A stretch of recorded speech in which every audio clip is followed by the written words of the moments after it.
ओम शांति। 9 नवंबर 2023 के ईश्वरीय महावाक्य हैं। आज के साकार मुरली का सार। मीठे बाबा ने कहा, मीठे बच्चे, देह अभिमान में आने से ही माया की चमाट लगती है। देही अभिमानी रहो तो बाप की हर श्रीमत का पालन कर सकेंगे। प्रश्न है मुरली का, बाप के पास 2 प्रकार के पुरुषार्थी बच्चे हैं, वह कौन से हैं? उत्तर में बाबा ने कहा, एक बच्चे हैं जो बाप से वर्षा लेने का पूरा पुरुषार्थ करते हैं, हर कदम पर बाप की राय लेते हैं। दूसरे फिर ऐसे भी बच्चे हैं जो बाप को फारकती देने का पुरुषार्थ करते हैं। कोई है जो दुख से छूटने के लिए बाप को बहुत याद करते हैं, कोई फिर दुख में फंसना चाहते हैं। यह भी वंडर है ना। बाबा कहते, बाबा के बच्चे ऐसे हैं जो पढ़ते पढ़ते बीच में ही बाबा की पढ़ाई छोड़ देते। कोई सिर्फ जो है दुख से छूटने के लिए याद करते, बहुत याद करते हैं। और कोई ऐसे हैं कि दुख में फंसना भी चाहते हैं। तो ये वंडर है। बाबा कहते हैं, गीत है, महफिल में जल उठी क्षमा। ओम शांति। बच्चों ने गीत तो बहुत बार सुना है, नए बच्चे फिर नए सिरे सुनते होंगे। जबकि बाप आते हैं तो आकर अपना परिचय देते हैं। बच्चों को परिचय मिला हुआ है, जानते हैं अभी हम बेहद के माता पिता की संतान बने हैं। जरूर मनुष्य सृष्टि का रचयिता माता पिता होगा, परंतु माया ने मनुष्यों की बुद्धि बिल्कुल डेड कर दी है। इतनी साधारण बात बुद्धि में नहीं बैठती। कहते तो सभी हैं कि हमको भगवान ने पैदा किया है, जो कुछ मेरे पास है सब कुछ भगवान का है ना। तो जरूर माता पिता होंगे। भक्ति मार्ग में याद भी करते हैं। हर धर्म वाले गॉड फादर को जरूर याद करते हैं, लेकिन जानते नहीं है ना यथार्थ। भक्त खुद तो भगवान हो नहीं सकते। अच्छा, जो याद करती है आत्मा ये मनुष्य तन लेकर के, तो वो दुखी होती है तभी तो याद करती है, तो वो जरूर सुख देने वाला ही होगा। भले याद करने का तरीका सबका अपना अपना अलग अलग है, कोई कैसे याद करता, लेकिन हर किसी का जो याद करने का कारण है वो हर किसी का सुख की प्राप्ति के लिए, दुखों को खत्म करने के लिए, कुछ बिगड़ी बनाने के लिए, कुछ किसी तरह से प्राप्ति करने के लिए ही होता है। कुछ ना कुछ चाहत होती है, और चाहत भी सुख की, शांति की, कुछ बिगड़ी बनने की। तो वो सब सिर्फ और सिर्फ याद करने वाले जो होते हैं ना, तो वो भगवान को ही याद करते हैं। तो बाबा क्या कहते हैं, भगवान ने हमें पैदा किया, याद करते हैं उनको, तो जरूर माता पिता होंगे। भक्ति मार्ग में भी करते हैं, हर धर्म वाले गॉड फादर को जरूर याद करते। भक्त खुद तो भगवान हो नहीं सकते। भक्त भगवान की बंदगी साधना करते हैं। गॉड फादर तो जरूर सबका एक ही होगा, अर्थात सभी आत्माओं का फादर एक है, सभी जिस्मों का फादर एक हो नहीं सकता।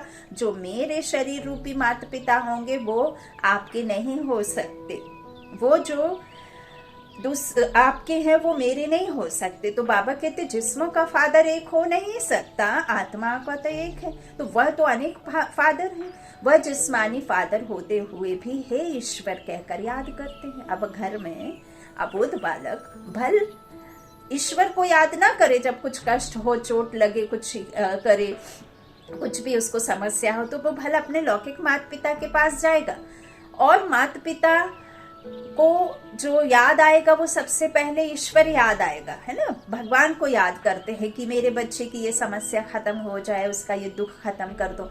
यदि आप अपने माता पिता के पास लेकर के अर्जी जाते हैं कि हमें ये कष्ट हुआ, तो वो भी उन्हीं के पास जाएंगे। ठीक वैसे ही जैसे कि आपका जो बिजली चलती है, चाहे पंखा चलाए, कूलर चलाए, फ्रिज चलाए, गैस चलाए, किसी भी तरह का इलेक्ट्रॉनिक इंस्ट्रूमेंट, किसी भी तरह की मशीन जब आप इस्तेमाल करते, वॉशिंग मशीन, अब तो ना जाने कितने तरह के आ गए हैं, तो सारे जो भी मशीन है वो करंट कहाँ से आती है, पावर कहाँ से आती है? आपके घर में जो मीटर लगा होता है उसमें सब जगह आती है ना। भले ही आप कनेक्शन अलग अलग प्लग में डालते हैं, लेकिन पावर तो एक है ना।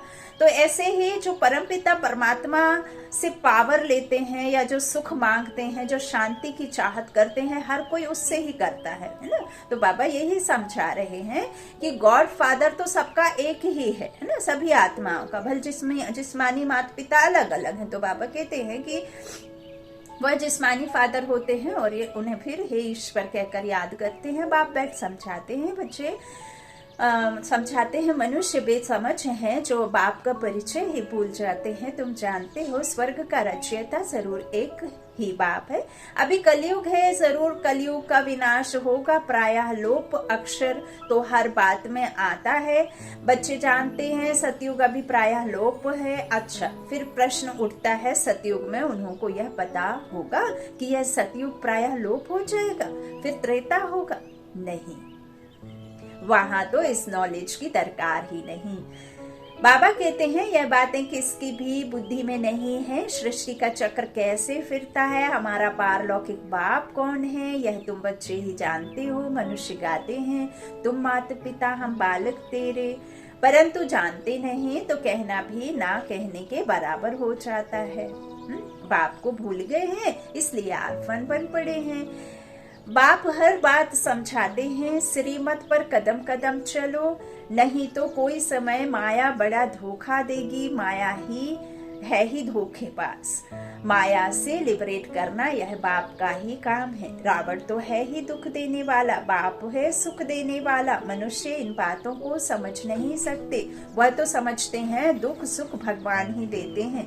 बाप समझाते हैं मनुष्य दुखी बनने के लिए शादियों में कितना खर्चा करते हैं। जो पवित्र पौधे हैं उनको अपवित्र बनाने का पुरुषार्थ किया जाता है। अब यहाँ बात बाबा इसीलिए अपवित्र बनाने का कह रहे हैं क्योंकि कई बच्चे बहुत अच्छे रास्ते पर चलते रहते हैं, उनको अपने काम से काम रहता है। वो ना तो नॉर्मल से किसी से दिल लगा करके मना करते हैं कि मुझे विवाह नहीं करना, ना ही उनको सचमुच विवाह में फंसने का कुछ अंदर से मनसा रहती। लेकिन फिर भी माता पिता लोग क्या कहेंगे, समाज क्या कहेगा, जब हम नहीं रहेंगे तो तुम्हारा कोई होना चाहिए देखभाल करने वाला, और ना जाने किस किस प्रकार की बातें करके वंश कैसे बढ़ेगा, ये कैसे होगा, वो कैसे होगा, ऐसे सब जाने कैसे कैसे बातें करके अपने माँ बेटों के अपने बेटियों का विवाह कर देते हैं। तो बाबा क्या कहते हैं कि वो यदि नहीं चाहते हैं किसी तरह का विकारों में गिरना, अपना काम कर रहे हैं, अपना खुद का अपना ऐसे कुछ काम है जिसमें अपनी पालना खुद अच्छे से कर सकते हैं, माता पिता को देखभाल अच्छे से कर रहे हैं, सपूत बच्चा है, तो फिर उसे जोर जबरदस्ती दुनिया वालों का कह के, आगे का कहकर, फ्यूचर का कह करके, ऐसे सब कह करके उसे बंधन में बांध देते हैं। बेचारा पवित्र होता है, पवित्र पौधे को पवित्र बना देते हैं, बनाने का फिर पवित्र बनाने का पुरुषार्थ किया जाता है। यह भी तुम समझ सकते हो। बाबा कहते हैं कई दफा बाबा ने कहा है कि हाँ, यदि आपके ना चाहते हुए भी बच्चा करना ही चाहता है, कहीं दिल लगा बैठा है और आपकी मर्जी के खिलाफ जाएगा ही, तो कर दें। और फिर दुनिया में और ड्रामा भी है ना। तो जैसे जो नहीं चाहता, आप कोशिश करें, यदि आप ज्ञान में चल रहे हैं तो कोशिश करें कि बच्चा ज्ञान में आ जाए। जबरदस्ती नहीं चाहता तो ना करें, और यदि वो करना चाहता ही है तो आराम से फिर आप उसका कर दें, क्योंकि फिर उसमें आप कुछ नहीं कर सकते हैं ना। तो बाबा कहते इस तरह से कितना खर्चा करते हैं, पवित्र पौधे को अपवित्र बनाने का पुरुषार्थ किया जाता है। यह भी तुम समझ सकते हो, दुनिया नहीं समझती। यह विषय सागर में डूबने लिए कितनी सेरेमनी करते हैं ना। आजकल तो मतलब वेडिंग शूट होने लगा है, बिफोर आफ्टर प्रेगनेंसी के टाइम, ना जाने कैसे कैसे रूल्स बन चुके हैं। तो बाबा कहते हैं इतना करते हैं इस यह विषय सागर में डूबने लिए, कितनी सेरेमनी करते हैं। उनको यह पता नहीं है कि सतयुग में यह विष विकार होता नहीं, वह है ही क्षीर सागर, इसको विषय सागर कहा जाता है। वह है संपूर्ण निर्विकारी दुनिया। भल त्रेता में 2 कला कम हो जाती हैं तो भी उनको निर्विकारी दुनिया कहा जाता है। वहां भी श्रेष्ठ ही रहते हैं, वहां विकार हो नहीं सकते, क्योंकि रावण का राज्य द्वापर से ही शुरू होता है। आधा आधा है ना। बाबा कहते हैं ना, जैसे रात और दिन बना है 12-12 घंटे का, ऐसे ही आधा आधा कल्प है। 2500 वर्ष और 2500 वर्ष, जिसमें 1250 वर्ष बाबा ने कहा कि 8 डिनाइस्टी सतयुग की चलती हैं, फिर 8 के बाद 12 डिनाइस्टी, 12 जो होते हैं 1250 का युग होता है। दूसरा त्रेता युग, उसमें भी 1250 का है, लेकिन फिर वहां थोड़े जन्म जास्ती हो जाते हैं। यहाँ 8 डिनाइस्टी, फिर वहां 12, फिर द्वापर में 21, फिर 43 सबसे ज्यादा कलयुग में होते हैं। लेकिन चारों भाग को इक्वल बांटा गया है, और आधा सुख का दुनिया और आधा दुख का दुनिया। तो आधा दुख का दुनिया जो द्वापर में है, बाबा कहते हैं वो एक्चुअली रजो अवस्था होती है, वहां इतना अधिक दुख नहीं होता है। लेकिन कलयुग में तो घनघोर दुख की काली रात हो जाती है। तो ऐसे बाबा ने उसको इक्वल भाग बताया है कि एक ना दिन कम ना एक ज्यादा, 1250 और 1250 ऐसे आधा कल्प 2500 वर्ष का सुख की वर्षा तुमको मैं बच्चों को देता हूँ। तो बाबा कहते हैं बाप को भी नहीं जानते, सिर्फ कहते रहते हैं, है ना। तो इस तरह बाबा कहते हैं कि वो निर्विकारी दुनिया कही जाती है, वहां विकार नहीं हो सकते हैं। तो आधा आधा है ना, ज्ञान सागर और अज्ञान सागर। ज्ञान सागर बाप ने जो हमें दिया, तो फिर उसकी प्रारब्धि प्राप्ति आधे कल्प, और अज्ञान सागर जो रावण देता है, फिर वो अज्ञान का भी सागर है ना, है कि नहीं। तो मनुष्य कितने अज्ञानी हैं, बाप को ही नहीं जानते, सिर्फ कहते रहते हैं कि यह करने से भगवान मिलेगा, मिलता कुछ भी नहीं है। माथा मारते मारते दुखी निधन के बन जाते हैं, तब ही फिर मैं धनी आता हूँ। हम निधन के क्यों बनते हैं? क्योंकि हम अपने धनी बाप को भूल जाते हैं। हमारा पतन क्यों होता है?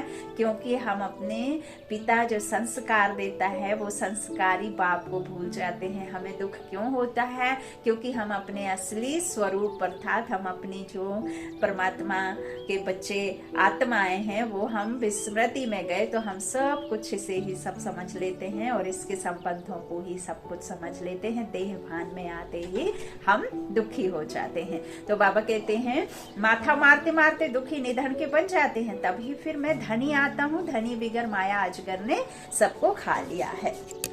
तो बाबा कहते हैं ना, धनी बिगर माया अजगर ने सबको खा लिया है। बाप समझाते हैं माया बड़ी दुष्टर है। दुखों बहुतों को धोखा मिलता है। कोई को काम की चमाट, कोई को मोह की चमाट लग जाती है। देह अभिमान में आने से ही चमाट लगती है। मेहनत है ही देही अभिमानी बनने में, इसीलिए बाप घड़ी घड़ी कहते हैं सावधान मन मना भव, सावधान मन मना भव। बाप को याद नहीं करेंगे तो माया थप्पड़ लगा देगी, इसलिए निरंतर याद करने का अभ्यास करो, नहीं तो माया उल्टा कर्तव्य करा देगी। रॉन्ग और राइट की बुद्धि तो मिली ही है। कहाँ भी मूंझो तो बस बाप से पूछो, तार में, चिट्ठी में अथवा फोन पर पूछ सकते हो। अब ये फोन, चिट्ठी, तार कैसे किसको करेंगे? परमात्मा का एड्रेस है, परमात्मा का एड्रेस है कि खुद को आत्मा समझो बिंदु बनकर, फिर दूसरा डायल करो, बिंदु को याद करो, ड्रामा को बिंदु करो, अपने थॉट को कंसंट्रेट करो, परमात्मा से नंबर लगाओ, शांत हो जाओ, शांत मन से उनकी बातें सुनो। जब आप अपने परमात्मा से आत्मा का कनेक्शन जोड़ेंगे तो वो कहीं ना कहीं किसी न किसी तरीके से आपको फरिश्ता बना करके किसी न किसी निमित्त आत्मा के द्वारा जरूर जरूर जरूर आपके उत्तर देता है। आप किसी भी बात में मूंझते हैं, किसी भी बात को लेकर के यदि आप कंफ्यूज होते हैं, तो परमात्मा आपके उत्तर किसी न किसी द्वारा देते हैं। चाहे फिर वो मुरली में दें, मुरली में तो देते ही हैं, लेकिन हम नहीं सुनते हैं और ब्लेम करते रहते हैं अपने टीचर बहनों से और बीके भाई बहनों से पूछते रहते हैं कि ये हो रहा है वो हो रहा है, क्योंकि हम मुरली मिस करते हैं। तो बाबा क्या करते हैं कि या तो मुरली के द्वारा या किसी निमित्त के द्वारा, या आप किसी बुक में कुछ पढ़ रहे हैं, आर्टिकल कुछ अच्छी बातें पढ़ रहे हो, उस जगह मिल जाएगा, या चलते फिरते किसी न किसी आत्मा के द्वारा, किसी न किसी आत्मा पड़ोस के द्वारा, किसी के द्वारा मिलता जरूर है। क्योंकि परमात्मा कहते हैं मैं निराकार हूँ। तो निराकार परमात्मा खुद आकर के आपको उत्तर बैठ करके सम्मुख होकर के नहीं देंगे, लेकिन मैं किसी न किसी अपने को भेजता हूँ फरिश्ता बना करके, और उसको भेज करके आपके उत्तर देता हूँ, जरूर देता हूँ, बशर्ते कि आपको मुझे याद में रखना होगा। तो इस तरह बाप बैठ बच्चों को समझाते हैं कि मुझे याद करते रहो, सावधान रहो, मूंझो तो मुझसे पूछो। तार में, चिट्ठी में अथवा फोन पर पूछ सकते हो। वाईफाई हूँ, मेरे पास तक मून बात ही जाती है, फोन सवेरे सवेरे झट मिल सकता है। देखो बाबा ने कह दिया, आज कितनी अच्छी युक्ति दी है बाबा ने कि सुबह सुबह जो कहते हैं ना, अमृत वर्षा, अमृत वेला, वरदानों का, सब वरदानों को लूटने का समय, अपने में शक्तियां भरने का समय, बल भरने का समय, हर बात का उत्तर लेने का समय है ना, ज्ञान रत्नों से भरने का समय। तो सवेरे झट मिल सकता है, क्योंकि उस समय सिवाय तुम्हारे बाकी सब सोए रहते हैं। और कहा भी जाता है, सोना अर्थात मौत की नींद में, आधी मौत की नींद में सोए हुए। तो फोन पर तुम पूछ सकते हो। दिन प्रतिदिन फोन आदि की आवाज भी सुधारते रहते हैं, परंतु गवर्नमेंट है गरीब तो खर्चा भी ऐसे ही करती है। इस समय तो सब जर्जरीभूत अवस्था वाले तमो प्रधान है। फिर भी खास भारतवासियों को रजो तमोगुणी क्यों कहा जाता है? क्योंकि यही सबसे ज्यादा सतो प्रधान थे। दूसरे धर्म वालों ने ना तो इतना सुख देखा है ना दुख देखना है, इतना सतयुग का त्रेता का सुख नहीं देखा ना, तो उनको ना ज्यादा सुख और ना ज्यादा दुख देखना है। उसका कारण है, फिर यहाँ भी देखो बच्चे बाबा के कहते थे फिर हमें नहीं चाहिए तो बस अभी सुखी हैं, तब तो इतना अनाज आदि भेजते रहते हैं। उन्हों की बुद्धि रजो प्रधान है, विनाश के लिए कितनी इन्वेंशन करते हैं, परंतु उन्हों को यह पता नहीं पड़ता, इसलिए उन्हों को बहुत चित्र आदि भेजने पड़े।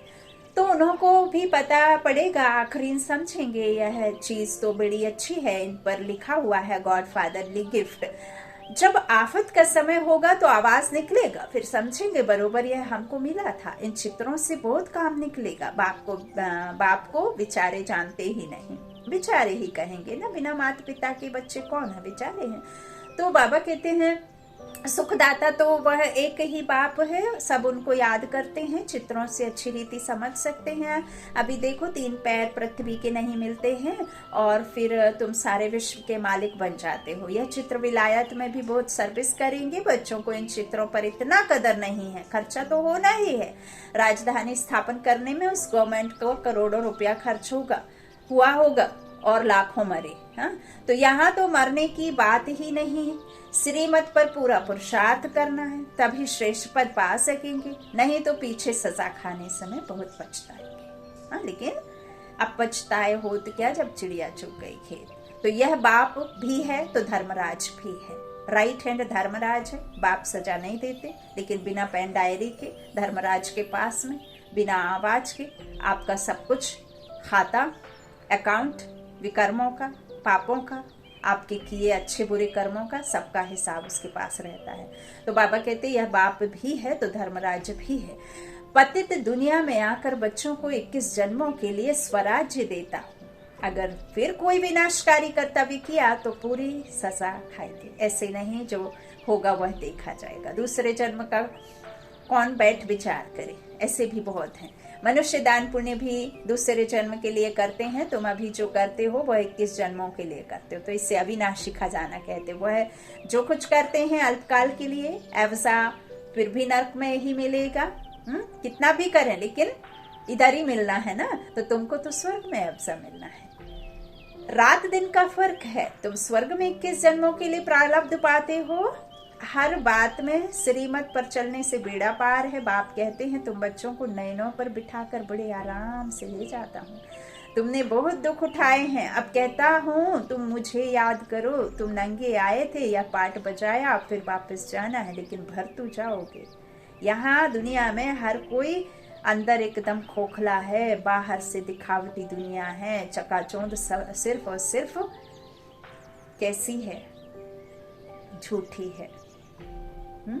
आदमी सिर्फ इस शरीर को ही नहीं, बल्कि इस शरीर के एक अंदर शरीर, फिर एक और आत्मा रूपी एक फरिश्ता लाइट और एक आत्मा लाइट। तो यहाँ रहने वाला सिर्फ और सिर्फ इसको संवारता है, इसको दिखाता है, और इसको दिखाने के साथ साथ ऊपर आर्टिफिशियल मेकअप के साथ इसको कितना सारा बदली कर लेता है, कितना बदल लेता है। अरे परमात्मा कहते हैं इस देह के मुखौटे को हटाओ, इस नकली चेहरे को हटाओ, है ना। इसीलिए कहते हैं ना कि आपकी सूरत नहीं सीरत चाहिए, है ना, आपके अंदर का चित्रण बाबा जो विचित्र है उसका चित्रण करते हैं। बाबा कहते मैं इस चित्र का चित्रण नहीं करता हूँ, इस चित्र का चित्रण तो ये दुनिया वाले करने में लगे हुए हैं, लेकिन मैं तो सिर्फ और सिर्फ अंदर बैठी उस विचित्र आत्मा का चित्रण करता हूँ। उसकी विशेषताओं को ही चुन करके तुम्हें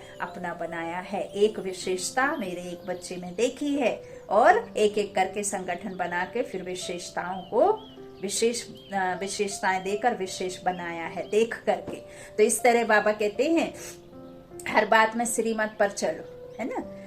तो मैं क्या करूंगा, तुम बच्चों को कहाँ बिठा करके ले जाऊंगा, नयनों में, हाँ, आराम से। तुमने बहुत दुख देखे ना, बाबा कहते हैं, तो अब तो वापस चलना, यह अविनाशी पार्ट है। बाबा कहते हैं यह तुम्हारा अविनाशी पार्ट है, अब फिर वापस जाना है। यह तुम्हारा जो साइंस है, घमंडी समझ नहीं सकते इन बातों को, है ना। तो इन बातों को कोई भी साइंस घमंडी समझ नहीं सकते। आत्मा इतना छोटा स्टार है, इतने बड़े शरीर को लेकर के चलती आ रही है आदि से, तो उनमें अविनाशी पार्ट सदैव के लिए भरा हुआ है, यह कभी समाप्त नहीं होता। बाप भी कहते हैं मैं भी तो क्रिएटर और एक्टर हूँ, मैं कल्प कल्प आता हूँ पार्ट बजाने। कहते हैं परमात्मा मन बुद्धि सहित चैतन्य नॉलेजफुल है, लेकिन क्या चीज है ये कोई नहीं जानते। जैसे तुम आत्मा स्टार मिसल हो, मैं भी स्टार हूँ। भक्ति मार्ग में भी मुझे याद करते हैं क्योंकि दुखी हैं। मैं आकर तुम बच्चों को अपने साथ ले जाता हूँ, मैं भी पंडा हूँ, मैं परमात्मा तुम आत्माओं को ले जाता हूँ। आत्मा मच्छर से भी छोटी है, यह समझ भी तुम बच्चों को अभी मिलती है। कितना अच्छी रीति समझाते हैं। बाप कहते हैं तुमको विश्व का मालिक बनाता हूँ, बाकी दिव्य दृष्टि की चाबी मैं अपने पास ही रखता हूँ। यह किसको नहीं देता हूँ, यह भक्ति मार्ग में मेरे ही काम में आती है। बाप कहते हैं मैं तुमको पावन पूज्य बनाता हूँ, माया पतित पुजारी बनाती है। समझाते तो बहुत है परंतु कोई बुद्धिमान समझे। यह टैप मशीन बहुत अच्छी चीज है। बच्चों को मुरली तो जरूर सुननी है, बहुत सिकीले थे बच्चे हैं। बाबा को बांधेली गोपिकाओं पर बहुत तरस पड़ता है। बाबा की मुरली सुनकर बहुत खुश हो गए, इसीलिए बाबा ने देखो, बाबा की ही मत से तो ये गैजेट्स आदि आए हैं दुनिया भर में, है नहीं तो बाबा की मुरली सुनने वाले उससे वंचित नहीं रह जाते, है ना। तो बाबा कहते हैं बांधेली माताओं पर बहुत तरस आता है ना। और वो मुरली सुनकर कितने खुश होंगे। बच्चों की खुशी के लिए क्या नहीं करना चाहिए, है ना। एक पिता अपने लिए कुछ नहीं करता है, लेकिन अपने बच्चों के लिए देखो कैसे, ना सर्दी बरसात धूप कुछ भी नहीं देखता, खुद एक कपड़े से पूरा साल खींच लेता है, फटे कपड़े पहन लेता है, अपने पेट पे अंदर अनाज नहीं डालेगा, फ्यूल नहीं डालेगा, और लेकिन बच्चों को अपना पेट काट काट के पालना कहते हैं जिसे, है ना। तो इस तरह से बाप अपने बच्चों के लिए क्या नहीं करता है ना। करना भी चाहिए। बाबा को तो रात दिन गांव की गोपिकाओं का ख्याल रहता है। बाबा गरीब निवास है ना, तो नींद भी फिट जाती है। क्या युक्ति रचे, कैसे बच्चे दुख से छूटे। कोई तो फिर दुख में फंसने लिए भी तैयारी करते हैं। कोई तो पुरुषार्थ करते हैं वर्षा लेने का, तो कोई फिर फारकती देने का भी पुरुषार्थ करते हैं। दुनिया तो आजकल बहुत खराब है। कोई बच्चे तो बाप को मारने में भी देरी नहीं करते हैं। बेहद का बाप कितना अच्छी रीति समझाते हैं, मैं बच्चों को इतना धन दूंगा जो यह कभी दुखी नहीं होंगे। तो बच्चों को भी इतना रहम दिल बनना चाहिए कि सबको सुख का रास्ता बताए। आजकल तो सभी दुख देते हैं, बाकी टीचर कभी दुख का रास्ता नहीं बताएंगे, वह पढ़ाते हैं। पढ़ाई सोर्स ऑफ इनकम है, पढ़ाई से शरीर निर्वाह करने लायक बनते हैं। माँ बाप से फल वर्षा मिलता है। लौकिक में माता पिता वर्षा देते हैं, लेकिन टीचर से पढ़ करके हम क्या करते हैं, फ्यूचर में अपने पैरों पर खड़ा होना, अपने परिवार को अच्छी परवरिश देना, है ना, अच्छे साज सज्जा और अपने घर में अच्छे सुख सुविधाओं को जुटाना। तो ये है ना पढ़ाई का मतलब। ऐसे ही थोड़ी टाइम पास के लिए बच्चों को भगा देते हैं ना, कुछ ना कुछ फ्यूचर प्लानिंग रहता है, एम ऑब्जेक्ट होती है, टारगेट होता है लाइफ का। तो बाबा कहते हैं पढ़ाई से शरीर निर्वाह करने लायक बनते हैं, माँ बाप से फल वर्षा मिलता है, परंतु वह क्या काम का, है ना। कितना आपने डॉक्टर के लिए 5 साल 4 साल पढ़ाई की, 4 साल तो आपने पीएमटी निकाला, फिर उसके बाद में आपने प्रैक्टिस करी, प्रैक्टिस के बाद में आपने 2 साल 3 साल और लगा दिए, फिर डॉक्टर बन गए। खुदा न खास्ता अगर देह किसी रीजन पर छूट गई तो आपका तो सब मेहनत चली गई 20-25 वर्ष की, जितने भी वर्ष की थी। तो बाबा ये समझाते हैं कि ये जो होता है हद का है, क्षण भंगुर है। फिर जब आपने वो शरीर छोड़ा, दूसरा लिया जन्म, फिर आप दूसरे माता पिता के घर गए, दूसरे देश काल फीचर्स लेकर के बचपन से फिर वही शुरुआत हुई। तो इससे बाबा ने अल्पकाल कहा है। अच्छा, तो बाबा कहते हैं इस तरह से, परंतु वह क्या काम का, जितना जास्ती धन उतना पाप बहुत करते हैं। नहीं तो तीर्थ यात्रा करने बड़ी नम्रता से जाते हैं, परंतु कोई कोई तो तीर्थ यात्रा पर भी शराब ले जाते हैं, फिर छिपा कर पीते हैं। अरे शराब लेकर जाना पीना तो ठीक है, हाँ, भांग धतूरा ना जाने क्या क्या जो है चढ़ाते हैं, है ना, मंदिरों में, शिव मंदिर में, हाँ, और कहते हैं कि मुर्दे की वो चढ़ाओ, उससे खुश होते हैं। तो ये सब बहुत लंबा चलता है। पापा कहते हैं ये सब ड्रामा ही है। तो लड़ाई वालों को अपनी जान का ख्याल नहीं रहता है, समझते हैं आत्मा एक शरीर छोड़ दूसरा जाकर शरीर लेगी। तुम बच्चों को भी अभी ज्ञान मिला है, या अच्छी शरीर छोड़ना है, उन्हों को कोई ज्ञान नहीं, परंतु आदत पड़ी हुई है मरना और मारना। यहाँ तो हम आपे ही बैठे बैठे बाबा के पास जाना चाहते हैं। अच्छा, जो गलत काम करते हैं ना, उनको पूरे दिन जो चिंतन चलता है ना, सिर्फ वो वही रूपरेखा रचते हैं कि मैं कैसा अब अगला कार्य को अंजाम दूं, कैसे अगले पाप की तरफ मैं बढ़ूं, कैसे मैं किसी को गलत रास्ते पर ले जाऊं और मैं पैसा कमाऊं, या जैसा भी जो भी उनका कारण होता है। अच्छा, जो अच्छे होते हैं तो उनके मन में अच्छी उपज होती है। जैसे कि जो पॉजिटिव थॉट से फुलफिल रहते हैं, वो फुल टाइम यही सोचते हैं कि अब कौन सा जो है थॉट क्रिएट करूं, कौन सा थॉट क्रिएट करूं, कौन सा थॉट लिखूं, कौन से थॉट से सामने वाले को प्रेरणा मिलेगी, कौन से थॉट को लोगों के अंदर में समाहित हो जिससे उनका जीवन परिवर्तन हो। तो परमात्मा जो हमें कहता है कि मेरे महावाक्यों को मनन चिंतन करो, उससे तुम्हारा जीवन बदलेगा, तुम्हारी सोच बदलेगी, तुम्हारा मन रिफ्रेश होगा। तो मनन चिंतन करके अपने जीवन को बदलो, माइंड को फ्रेश करो, अपने विकारों को खत्म करो, है ना। ये बाबा का ज्ञान है। धनी बाप ने हमें क्या सिखाया है ना, आकर के हमें पतन से निकालने के लिए बाबा ने हमें नई राह दिखाई है ना, नई बुद्धि दी है, बुद्धि को शुद्ध बनाने के लिए रास्ता दिखाया है, श्रीमत दी है ना। तो बाबा कहते हैं इस तरह से, लेकिन किसका जो अलग आदत है, गलत आदत है, तो वो गलत ही करेगा, है ना। परंतु आदत पड़ी हुई है मरना और मारना। तो बाबा ऐसे कहते हैं कि यह पुरानी खाल है, जैसे सर्प भी पुरानी खाल। तो बाबा कहते आप ही बैठे बैठे बाप के पास जाना चाहते हैं। तो यह पुरानी खाल है, जैसे सर्प भी पुरानी खाल छोड़ देते हैं, ठंडी में सूख जाती है तो उतार देते हैं। तुम्हारी यह तो बहुत चीची पुरानी खाल है, पाठ बजाते अब इनको छोड़ना है, बाबा के पास जाना है। बाबा ने युक्ति तो बताई है, मन मना भव मुझे याद करो, बस ऐसे बैठे बैठे शरीर छोड़ देंगे, ऐसे सीधा। तो सन्यासियों का भी ऐसा होता है, बैठे बैठे शरीर छोड़ देते हैं, क्योंकि वह समझते हैं आत्मा को ब्रह्म में लीन होना है। तो योग लगा कर बैठते हैं, वह जीव घात हो जाता है। यह सन्यासी भी बैठे बैठे ऐसे जाते हैं। बाबा का देखा हुआ है, वह हुआ हठ योग सन्यास। बाप समझाते हैं तुमको 84 जन्म कैसे मिलते हैं, तुमको कितनी नॉलेज देते हैं। कोई बिरला ही श्रीमत पर चलता है, देह अभिमान आने से फिर बाप को भी अपनी मत देने लग पड़ते हैं। बाप समझाते हैं देही अभिमानी बनो, मैं आत्मा हूँ। बाबा आप ज्ञान के सागर हो, बस बाबा आपकी राय पर ही चलूंगा। कदम कदम पर बड़ी सावधानी चाहिए, भूलें तो होती रहती हैं, फिर पुरुषार्थ करना पड़ता है। कहाँ भी जाओ बाप को याद करते रहो। विकर्मों का बोझ सिर पर बहुत है, कर्म भोग भी तो चुप करना होता है ना। जिसका जिसके साथ में रिश्ता है, जैसा संबंध है बाबा के साथ में, बाकी होगा तो बाबा के साथ में होगा। और जो परिवार में, रिश्तों में, इसमें उसमें होगा, फ्रेंड सर्किल में होगा, या कहाँ भी कैसे भी होगा, तो वो जरूर आत्मा आपके साथ में हिसाब चुका कर वापस करेगी और आप भी चुकाना पड़ेगा। तो इस तरह से बाबा कहते हैं कर्म भोग भी तो चुप करना होता है ना। पिछाड़ी तक यह कर्म भोग छोड़ेगा नहीं, श्रीमत पर चलने से ही पारस बुद्धि बनना है। साथ में धर्मराज भी है तो रेस्पॉन्सिबल बहु हो गया। बाप बैठा है, तुम क्यों अपने पर बोझा रखते हो? जब वो लेने आया है तो दे दो। आपको तो कुछ पता ही नहीं है, फिर क्यों लेकर घूम रहे हो? पतित पावन बाप को पतितों की महफिल में आना है।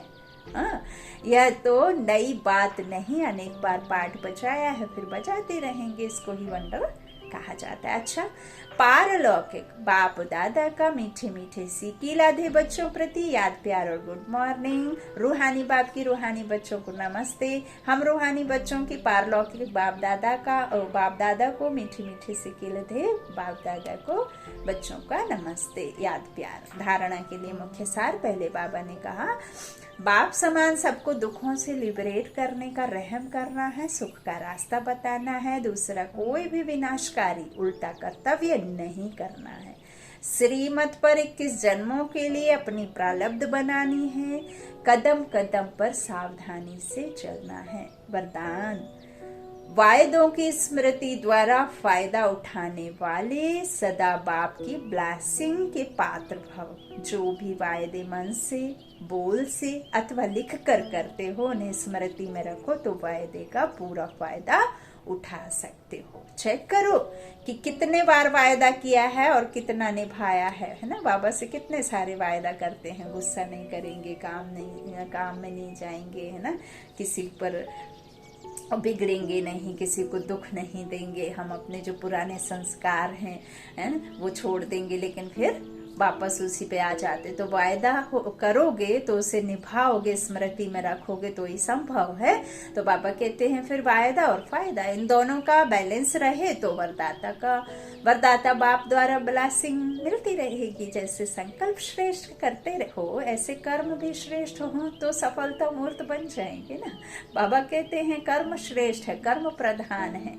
कितनी भी पूजा पाठ कर लो, कितने भी मंदिर में घंटियां बजा लो, कितना भी दान पुण्य कर लो, लेकिन कर्म आपके ठीक नहीं है तो उन सब का कोई फायदा नहीं है। स्लोगन है, स्वयं को ऐसा दिव्य आईना बनाओ जिसमें बाप ही दिखाई दे, तब कहेंगे सच्ची सेवा। स्वयं को ऐसा दिव्य आईना बनाओ जिसमें बाप ही दिखाई दे, तब कहेंगे सच्ची सेवा। बाप की सेवा, बाप का काम, बाप का रावणहार, मेरी उंगली, बाबा की शक्ति, मेरा शब्द, बाबा का कराने का और मेरा करने का, है ना। इस तरह से हर कार्य बाबा करा रहा है। अच्छा, ओम शांति।